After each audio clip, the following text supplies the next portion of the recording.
राजधानी दिल्ली की उत्तर पूर्वी लोकसभा के बुराड़ी विधानसभा में भाजपा का हुआ महाजन सम्मेलन, जिसमें सांसद प्रत्याशी मनोज तिवारी पहुंचे।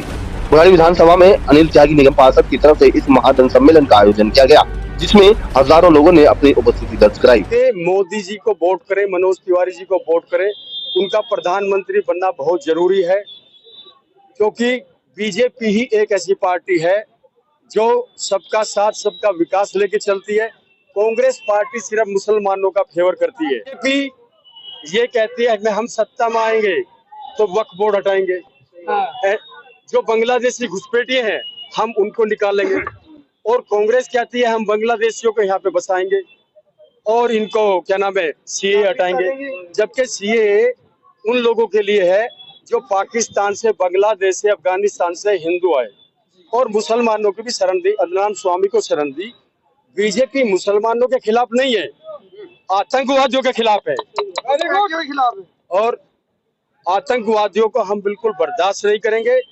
और मैं क्षेत्र की जनता से और जो भी मेरा चैनल देखे, मैं उनसे रिक्वेस्ट करूंगा कि बीजेपी को वोट दें, कमल का बटन दबाएं, तीसरी बार नरेंद्र मोदी को प्रधानमंत्री बनाएं।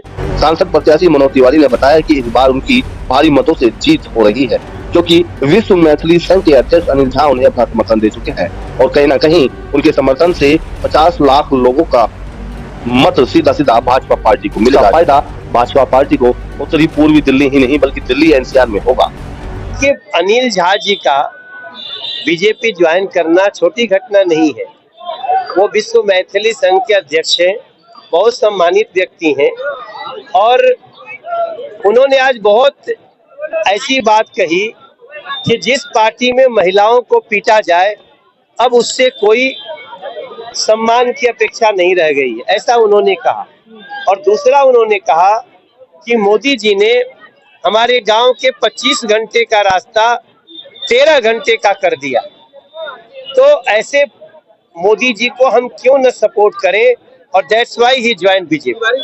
हमारा सहयोग करें सब लोग, और मेरा विश्वास है कि अगले 5 साल में बुराड़ी की तस्वीर बिल्कुल चेंज होगी, और मुझे ये भी आशा है कि बुराड़ी के इस तस्वीर चेंज होने में बुराड़ी के बड़े बड़े नेता हमारा साथ देंगे।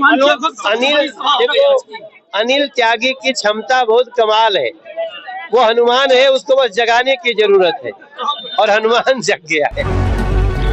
राजधानी दिल्ली में लोकसभा चुनाव का आज अंतिम दिन है। 5 बजे यह चुनाव प्रचार प्रसार थम जाएगा। उससे एक दिन पहले ही बुधवार की शाम को बुराड़ी विधानसभा के मुख्य रोड पर ही हजारों लोगों की भीड़ उमड़ी और सांसद मनोज तिवारी को सुनने के लिए पहुंचे। साथ ही आपको बता दें, जिस तरीके से यह महाजन सम्मेलन हुआ, इस जनसभा में हजारों की तादाद में लोगों की भीड़ उमड़ी और सांसद मनोज तिवारी को सुनने के लिए रात के 10 बजे तक लोग बैठे रहे। ये भी कह सकते हैं कि बुराड़ी विधानसभा में अब तक का सबसे बड़ा जन सम्मेलन यह बुराड़ी वार्ड में देखने को मिला। ना तो राजनेता का प्रचार करने आई हूँ, ना एक कलाकार का। मैं एक परिवार बन के आई हूँ अपने परिवार को सपोर्ट करने, और उनके लिए जितने भी तमाम चाहने वाले लोग हैं, उनके, हमारे, सबके, उन सभी लोगों से निवेदन करने आई हूँ कि इस बार मनोज जी को जिताना है। बिकॉज हम लोग एक टीचर बदल सकते हैं, हम डॉक्टर बदल सकते हैं, हम बहुत सी चीजें बदल सकते हैं, लेकिन 5 साल में एक बार मौका आता है सही चुनाव करने का, तो ये एकदम सही वक्त है। और इसीलिए मैं आग्रह करना चाहती हूँ, विनती करना चाहती हूँ कि इस बार न सिर्फ मोदी जी को तो भरपूर आप लोग प्यार दे रहे हैं, उन्हें जिताना ही है, साथ साथ मनोज जी पर भी अपना आशीर्वाद बनाए रखें, इसलिए क्योंकि एकमात्र निस्वार्थ इंसान जो अपने देश के लिए, अपने समाज के लिए, लड़कियों के लिए, औरतों के लिए सोच रहा है, वो है मोदी जी। फिलहाल यह तो देखने वाली बात होगी आखिरकार जीत किसकी होगी, लेकिन चुनाव प्रचार प्रसार में सांसद मनोज तिवारी सबसे आगे दिखाई दी। और वहीं इंडिया गठबंधन कांग्रेस के प्रत्याशी कन्हैया कुमार की बात करें तो उनका चुनाव प्रचार प्रसार साइलेंट रूम में दिखाई दिया, जिसको देखकर यह अंदाजा लगाना अब मुश्किल है आखिरकार जीत किसकी होगी। Report unique India TV, Delhi.